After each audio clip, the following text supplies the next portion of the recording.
नमस्कार दोस्तों, स्वागत है आप सभी का आपकी अपने YouTube channel Shyam class study में। आज की इस वीडियो में यूपी पुलिस में आने वाली हिंदी के 37 महत्वपूर्ण प्रश्न लेकर के आया हूं। जो आने वाली यूपी पुलिस की परीक्षा जिसका एग्जाम दिसंबर 2023 में होने वाला है, उसकी परीक्षा को ध्यान में रखते हुए मैं आपको लगातार हिंदी और जीके जीएस की प्रैक्टिस सेट करवा रहा हूँ। अगर आप इन सभी प्रैक्टिस सेटों कर लेते तो निश्चित ही आपका स्कोर अच्छा होने वाला है। तो आज के प्रैक्टिस सेट में आपको 37 प्रश्न देखने को मिलेंगे। 37 प्रश्न करने के बाद आपको अपना स्कोर कमेंट बॉक्स में शेयर करना और बताना कि आपने आज के हमारे प्रैक्टिस सेट में कितने प्रश्न सही किए हैं। वीडियो पसंद आती तो वीडियो को आप लाइक कर देना। चैनल को आपने सब्सक्राइब नहीं किया तो चैनल को जरूर सब्सक्राइब कर लीजिएगा। प्रैक्टिस सेट को पूरा करने के बाद इसे आप अपने सभी छोटे भाइयों बहनों के पास जरूर शेयर कर देना, जिससे वो भी इस प्रैक्टिस सेट को लगाएं और उन्हें भी अपनी तैयारी का पता लग जाए कि उनकी तैयारी यूपी पुलिस परीक्षा के लिए कितनी हुई है। तो चलिए शुरू करते हैं आज का अपना 37 प्रश्नों का हिंदी का महत्वपूर्ण प्रैक्टिस सेट। तो क्वेश्चन है आपके सामने पहला कि यह आम पका है और वह कच्चा है। वाक्य में यह क्या है, तो वाक्य में यह क्या है ये आपको बताना है। तो ये है सार्वनामिक विशेषण। क्या? सार्वनामिक विशेषण। ऑप्शन नंबर बी इसका राइट आंसर हो जाएगा। अगला प्रश्न है आपके सामने कि जैसा शब्द निम्नलिखित में से क्या है। तो जैसा शब्द क्या है ये आपको बताना है। तो जैसा जो शब्द है वो ये विशेषण क्या है, विशेषण। ऑप्शन नंबर सी इसका राइट आंसर हो जाएगा। अगला प्रश्न है आपके सामने कि निम्नलिखित वाक्यों में से कौन सा संदिग्ध भूतकाल का उदाहरण है। तो कौन सा है संदिग्ध भूतकाल का उदाहरण, इन चारों ऑप्शन में आपको बताना है। तो पढ़ लीजिएगा और बताइएगा कि संदिग्ध भूतकाल का उदाहरण कौन सा है। तो ये है मैंने वही सामान रखा होगा, ये संदिग्ध भूतकाल का उदाहरण है। ऑप्शन नंबर डी इसका राइट आंसर हो जाएगा।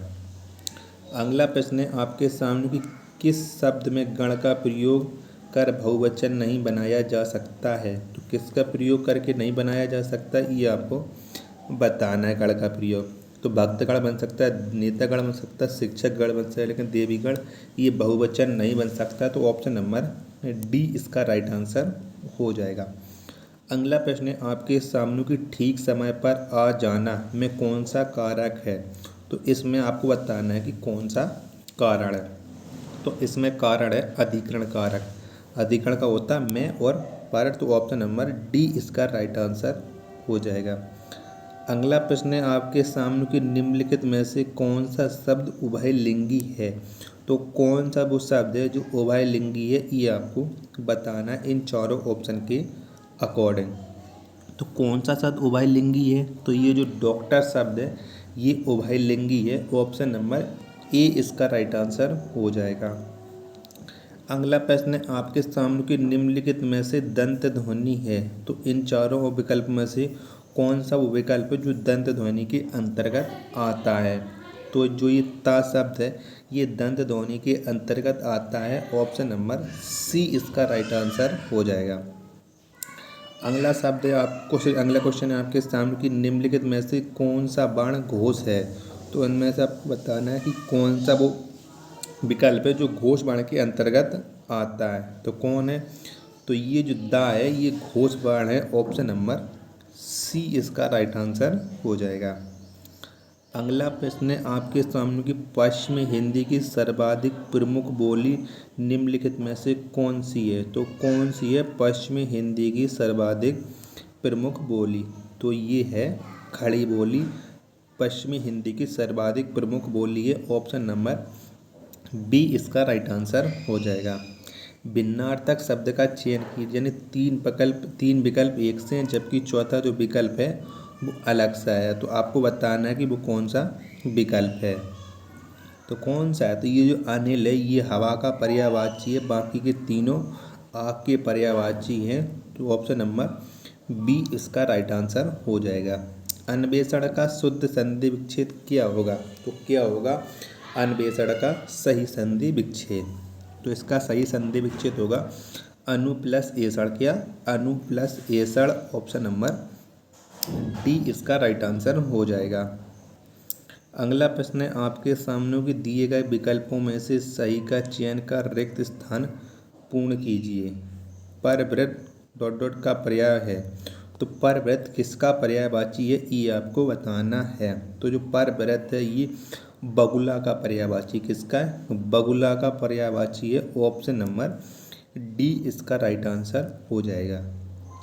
अगला प्रश्न है आपके सामने कि निम्नलिखित में से तत्सम शब्द हैं, तो आपको बताना है कि इनमें से तत्सम शब्द कौन सा है, कौन सा है तत्सम शब्द इन चारों ऑप्शन के अकॉर्डिंग। तो बताइएगा कौन सा तत्सम शब्द है। तो ये जो अधिवेशन है ये तत्सम शब्द है, बाकी के सब तद्भव हैं। ऑप्शन नंबर ए इसका राइट आंसर हो जाएगा। निम्नलिखित में से कौन सा वाक्य शुद्ध है, तो आपको बताना है कि इन चारों विकल्पों में से कौन सा वो विकल्प है जो शुद्ध है। तो कौन सा विकल्प है शुद्ध ये आपको बताना है। तो उसके पास उस समय केवल 4 भैंसें थीं, ये विकल्प सही है। ऑप्शन नंबर बी इसका राइट आंसर हो जाएगा। और रुगुण का विलोम शब्द है, तो रुगुण का विलोम शब्द क्या होता है ये आपको बताना है। तो क्या होता है, तो इसका विलोम शब्द होता है स्वस्थ। क्या हो जाता है, स्वस्थ। ऑप्शन नंबर बी इसका राइट आंसर हो जाएगा। अगला प्रश्न है आपके सामने कि पर्वत की तलहटी इस वाक्य के लिए उपयुक्त एक शब्द है। तो इसके लिए उपयुक्त एक शब्द क्या हो जाएगा, पर्वत की तलहटी। तो इसके लिए उपयुक्त शब्द हो जाएगा उपत्यक्ता। ऑप्शन नंबर डी इसका राइट आंसर हो जाएगा। अगला प्रश्न है आपके सामने ला प्रत्यय है, तो इसमें किस में ला प्रत्यय लगा है। तो ला प्रत्यय कैसा है, तो ला प्रत्यय कर्ता कारकी है। ऑप्शन नंबर ए इसका राइट आंसर हो जाएगा। अगला शब्द क्वेश्चन है आपके सामने कि असुरक्षित शब्द में कौन सा उपसर्ग है। तो आ शब्द असुरक्षित में कौन सा उपसर्ग है, तो इसमें उपसर्ग है आ। कौन सा, आ, छोटा आ। ऑप्शन नंबर ए इसका राइट आंसर हो जाएगा। अगला प्रश्न है आपके सामने कि भरपेट में समास बताइए। तो भरपेट में कौन सा समास है, तो भरपेट में जो समास है वो है अव्ययीभाव समास। कौन सा है, अव्ययीभाव समास। ऑप्शन नंबर ए इसका राइट आंसर हो जाएगा। अगला प्रश्न है आपके सामने कि बांझ किया जाने प्रसव की पीड़ा का अर्थ है। तो इसका क्या अर्थ है कि बांझ किया जाने प्रसव की पीड़ा। तो इसका अर्थ है जिस पर बीतती है वही जानता है। ऑप्शन नंबर डी इसका राइट आंसर हो जाएगा। आईना शब्द है, तो आईना शब्द कैसा है ये आपको बताना है। तो आईना जो शब्द है वो फारसी है। क्या है, फारसी है। ऑप्शन नंबर ए इसका राइट आंसर हो जाएगा।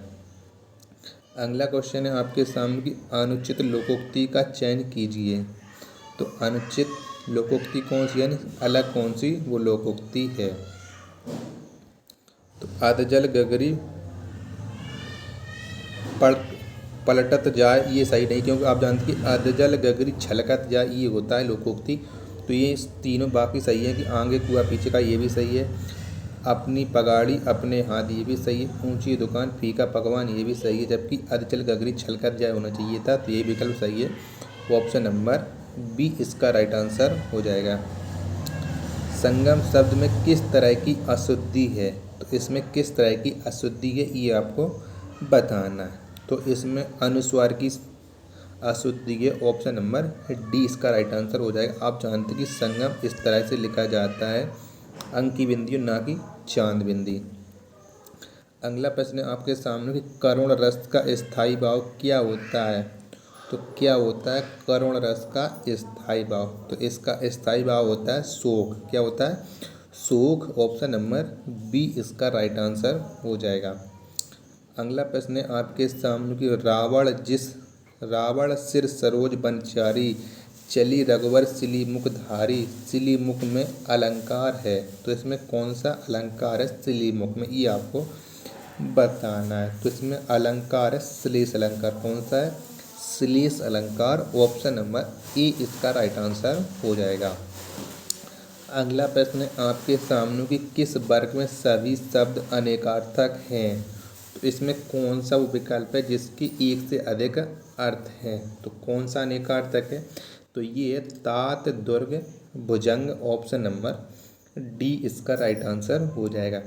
तैराक निम्नलिखित किससे निर्मित है? तो तैराक किससे निर्मित है ये आपको बताना है। तैराक निर्मित है क्रिया द्वारा। किसके द्वारा? क्रिया द्वारा निर्मित है। ऑप्शन नंबर सी इसका राइट आंसर हो जाएगा।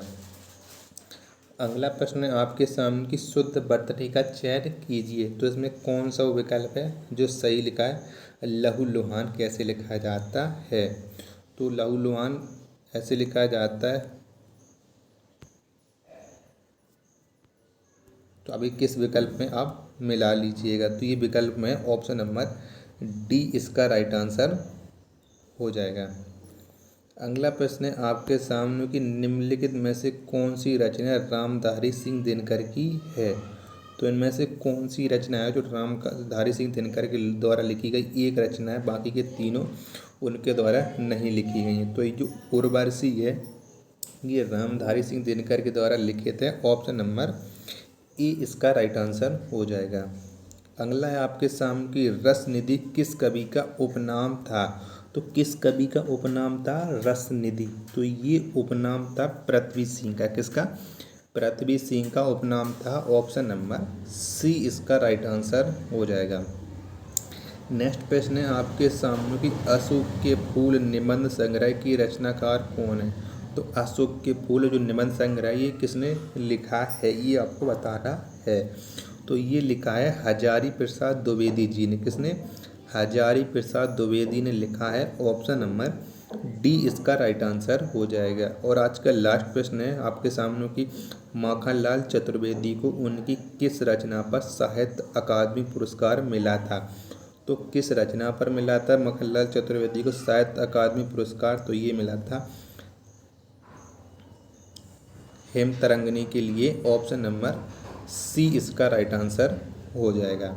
तो अब आप बताएं कि आपने हमारे इस प्रैक्टिस सेट में कितने प्रश्न सही किए और आपको ये वीडियो कैसी लगी। अगर आपका स्कोर 30 प्लस रहा है तो निश्चित ही आपकी तैयारी अच्छी चल रही हो। जब भी आप ऊपरी की परीक्षा देने जाएंगे आप एक अच्छा स्कोर करके आएंगे। इसी तरह के प्रैक्टिस सेट लगाने के लिए आप हमारे चैनल पर डेली जुड़ जाइएगा।